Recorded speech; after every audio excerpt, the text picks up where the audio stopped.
और भाई देखो, ये गवर्नमेंट है, ये इंडिया है। यहाँ पर ना इलेक्शन बहुत टाइम पर हो जाता है, लेकिन बच्चों के पढ़ाई लिखाई से संबंधित काम डिले चलते रहता है। आप ही बताओ कि कितना पोस्टपोन किया हुआ, लगभग 1 महीने से ज्यादा हो गया। आजकल गवर्नमेंट का एक बहुत ही बढ़िया स्टार्टअप चला हुआ है। एग्जाम के नाम पे फॉर्म भरवाओ, उसकी पैसे जब इकट्ठे हो जाए तो उसके इंटरेस्ट से अपनी तिजोरी भरते रहो। कुछ ऐसा ही हुआ है फार्मेसी के स्टूडेंट के साथ।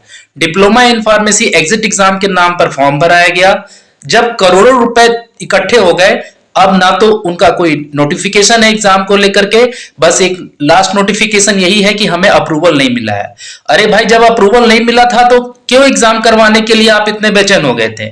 अगर आपकी तैयारी ही नहीं थी, अगर आपके नियम ही सही नहीं थे, तो फिर आपने फॉर्म क्यों भरवाया? और हमारे स्टूडेंट तो और भी बहुत ज्यादा ज्ञानी हैं। जब हम जैसे यूट्यूबर ने, हम जैसे टीचरों ने कहा कि इसमें ये प्रॉब्लम है, अभी थोड़ा रुक जाओ, नहीं, हमें तो फॉर्म भरना है, हमें फॉर्म भरना है, हमें एग्जिट एग्जाम देना है, और जल्दबाजी में जल्दी जल्दी फॉर्म भर लिया और अपने आप को बहुत बड़ा पढ़ाकू स्टूडेंट समझने लगे। अरे भाई, थोड़ा समझ तो लेते कि 5,900 रुपए तुम जो ला रहे हो, तुम्हारे माता पिता के द्वारा दिया जा रहा है, वो कैसे आ रहा है? लेकिन आपको तो फॉर्म भरने की जल्दी थी, आपने फॉर्म भर दिया, क्योंकि आपके लिए पीसीआई जो है एक बहुत ही बड़ा, एक ऐसा अथॉरिटी है जो आपको एग्जिट एग्जाम से निखार पाएगा। अरे भाई, वो सिर्फ थ्योरी का एमसीक्यू क्वेश्चन का एग्जाम ले रहा है, प्रैक्टिकल का कहां ले रहा है? प्रैक्टिकल का आखिर मूल्यांकन कैसे होगा? आपने जो प्रैक्टिकल की पढ़ाई की है अपने डिप्लोमा इन फार्मेसी में, क्या उसके लिए कोई एग्जाम है? और कभी आपने सुना है कि एग्जाम की फीस 5,900 रुपए होती है? लेकिन चल दिए सब फॉर्म को भरने के लिए, और अभी कमेंट करके बोल रहे हैं, देखिए सर, इतने करोड़ रुपए इकट्ठा कर लिए पीसीआई ने, इतना करोड़ रुपया जमा हो गया है, एग्जाम का कोई नोटिफिकेशन नहीं है। भैया, जब आपने अपने पैर पे खुद ही कुल्हाड़ी मारी है, तो मैं इसमें क्या कर सकता हूं? आपको मैंने कहा था कि लेटर लिखो प्रधानमंत्री को, मुख्यमंत्री को, पीसीआई प्रेसिडेंट जी को, साथ ही साथ आपके जितने भी ऑफिसर्स बिरर है, रजिस्ट्रार है, सबको लेटर लिखो। मात्र 1 या 2% स्टूडेंट ने लेटर लिखा।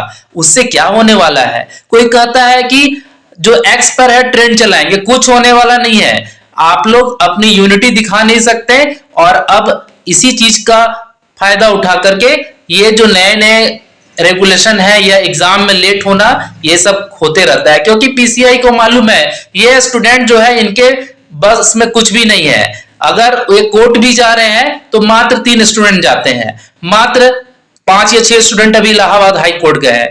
कम से कम ये संख्या बहुत होनी चाहिए थी, लेकिन क्या फर्क पड़ता है आपको? आपको सिर्फ ये जानना होता है कि एग्जिट एग्जाम का डेट कब आएगा।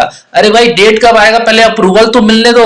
अप्रूवल अभी तक मिला नहीं है और आप एग्जाम की डेट के पीछे पड़े हो।